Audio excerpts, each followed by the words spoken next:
What major things were you looking for in a school that this college provides? I'd say the number one factor for me when it came to looking for schools would be finding the best program for me.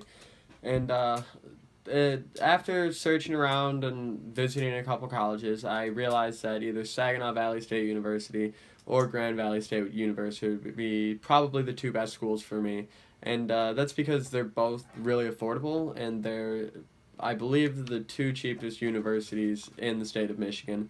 And my major that I would go into would have to be a BSN, which is a Bachelor's of Science in Nursing, and I would minor with business. And after graduation, that would actually open up quite a few options. I would have to work for 2 or 3 years as a nurse, but I would probably be a circulating nurse, med flight nurse, or traveling nurse. And all three of those are great, great careers in the nursing field. They're great starting careers, and they aren't like your traditional nursing jobs in the sense that a circulating nurse would work in the operating room. A med flight nurse would work transporting these trauma patients or transporting patients from a hospital, stuff like that. And a traveling nurse actually would travel the country or even the world if they chose to, and they would have their housing paid for. They would go for anywhere, whatever the contract depends, from 6 months to a year and a half. But you could always change locations depending on your agency.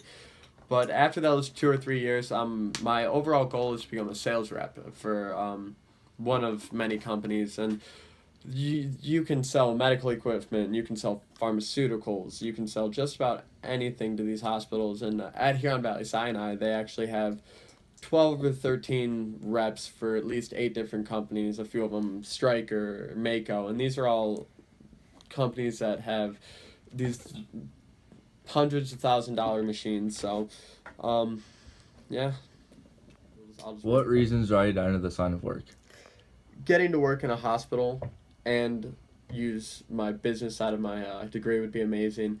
And it would be really cool to actually be teaching these physicians and demoing these pieces of equipment to them and these surgeons. And another benefit that comes with it would be that I would get a 401k more than likely. So I would set myself up for my retirement. I would get full benefits, sometimes a company car. So that's always nice. And What fears do you have about after high school? How do you think they will be mollified? I think my biggest fear for after high school would be losing my number one talent, which is bottle flipping. I know that I can overcome this if I just keep hitting the gym and practicing every day and just keeping my skills up to par and putting the effort it's really going to take when it takes balancing academics with bottle flipping. So.